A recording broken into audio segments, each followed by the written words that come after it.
ایک دن سرکار نے فرمایا، حضرت انس بن مالک کہتے ہیں حضور نے فرمایا بھی سارا دن نہ بیٹھے رہا کرو، وقفے سے ملا کرو، وقفے سے محبت بڑھتی ہے، وقفے سے ملا کرو محبت بڑھتی ہے۔ کہتے ہیں حضرت ابو بکر صدیق بھی قریب بیٹھے تھے، وہ بھی سن رہے تھے۔ ظہر سے پہلے بات ہوئی تو حضرت صدیق اکبر ظہر میں آئے، نماز پڑھی اور چلے گئے، عصر میں آئے، نماز پڑھی اور چلے گئے، مغرب میں آئے، نماز پڑھی اور حضرت انس بن مالک کہتے ہیں ظہر کے بعد بھی حضور نے پوچھا ابو بکر نہیں آئے؟ دیکھ بھی لیا ہے، آئے بھی ہیں، لیکن فرمایا وہ تو نماز میں آیا تھا نا، ادھر نہیں آیا۔ عصر کے بعد پھر پوچھا ابو بکر نہیں آئے؟ آپ ذرا کبھی اس لذت کو محسوس تو کریں، ذرا دیکھیں تو صحیح ہے کیا ہو رہا۔ تیسری دفعہ مغرب کے بعد پوچھا انس یار ابو بکر نہیں آیا؟ تو حضرت انس بن مالک کہتے ہیں میں خادم تھا، قریب رہتا تھا، میں دوڑا گیا ابو بکر کے دروازے پہ دستک دی، میں نے کہا کیا کرتے ہو؟ حضور نے 3 دفعہ پوچھ لیا آئے نہیں؟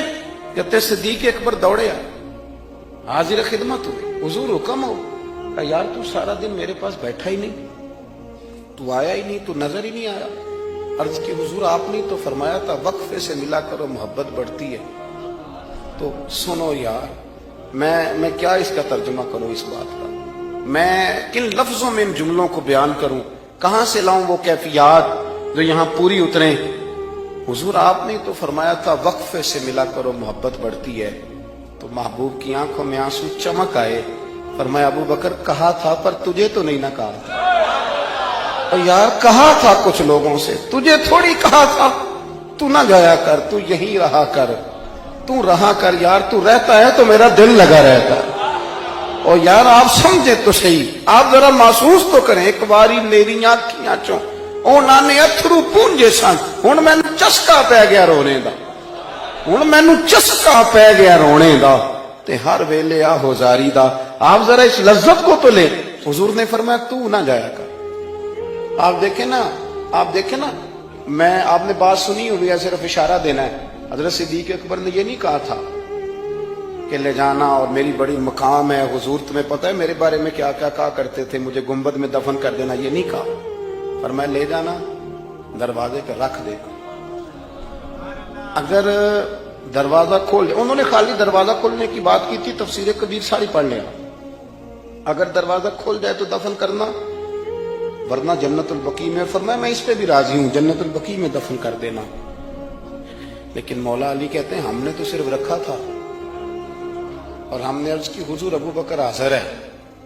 انہوں نے کہا تھا اگر دروازہ خود بخود کھل جائے تو رکھ دینا۔ کہتے ہیں انہوں نے تو صرف دروازے کی بات کی تھی، لیکن گنبد کا صرف دروازہ نہیں کھلا، اندر سے آواز بھی آئی، اندر سے آواز بھی آئی، لے او سجنا اساں توڑ نہیں پائی، لے سجنا اساں توڑ نہیں بھائی۔ اور درویش کہنے لگے پانی پرن سہیلیاں رنگا رنگ کڑے، اسی تے پریا اس دا جانیے جس دا توڑ چڑھے۔ آواز آئی دیر نہ کرو، حبیب کو حبیب کے ساتھ ملا دو، لاؤ قریب کرو۔ جتنا قریب رہے قربت بڑی، پیار بڑا، بات سمیٹنے لگاؤں، ادب بھی بڑا۔ اور پتہ کس طرح ادب کرتے تھے؟ حضور صلی اللہ علیہ وسلم تشریف لے گئے ایک کافی قبیلے کی صلح کرانے، فرمایا دیر سے آیا تو اثر پڑھا لینا۔ صحابہ کو پتا تھا کہ جب حضور نہیں ہوں گے تو جماعت کون کرائے گا۔ حضرت بلال نے اقامت پڑھی، صدیق اکبر نماز پڑھانے لگے، حضور تشریف لے آئے، لوگوں نے ہاتھ پہ ہاتھ مار کے حضرت صدیق کو بتایا کہ آ گئے ہیں حضور۔ اللہ کے محبوب کے لیے رستہ بن گیا، نماز کے بیچ میں رستہ بن رہا ہے، صفیں توڑ رہے ہیں صحابہ، حضور کو رستہ دے رہے ہیں، صفیں ٹوٹتی رہیں پر نماز کسی کی بھی نہیں ٹوٹی، صفیں ٹوٹتی رہیں نماز نہیں ٹوٹی۔ حضور پہلی صف میں پہنچ گئے تو جناب صدیق اکبر نے ایک قدم پیچھے ہٹایا۔ ہم نے سنا ساری زندگی یہی ہے کہ حکم آ جائے تو وہ ادب پر فوقیت رکھتا ہے۔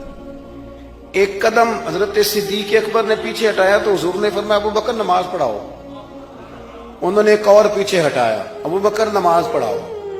تیسری دفعہ نا حضور نے پھر حکم دیا تو وہ پچھلی صف میں آ گئے۔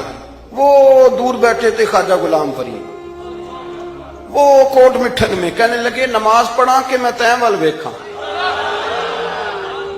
نماز پڑھا کہ میں تین وال ویکھاں، مینوں کعبہ بھول گیا، بھول گئیاں نی سب سوم سلاتاں اکو یار دا فکر پہ آئی نماز پڑھا کہ میں تیں ول دیکھا اور اقبال کہنے لگے اذان تو ازل سے تیرے عشق کا ترانہ بنی اور یہ نماز تو اس کے نظارے کا ایک بہانہ بنی نماز پڑھا کہ میں تیں ول دیکھا انتقابہ بھول گیا نبی پاک صلی اللہ علیہ وسلم اگلی صف میں کھڑے ہوئے مصلی پہ جماعت کرائی نماز کے بعد حضور نے نا مسکرا کے پوچھا ابو بکر میں نے 3 دفعہ کہا تھا کیوں نہیں نماز پڑھائی پھر بھی لفظ کوئی نہیں جملہ کوئی نہیں اتحیات کی حالت میں بیٹھے تھے تو ہاتھ باندھ دیا کیا جملے کہے کیا شان ہے کہنے لگے حضور اب ابو قحافہ کے بیٹے کی اتنی جرت بھی نہیں کہ مدینے والے رسول کو جماعت کرائے اتنا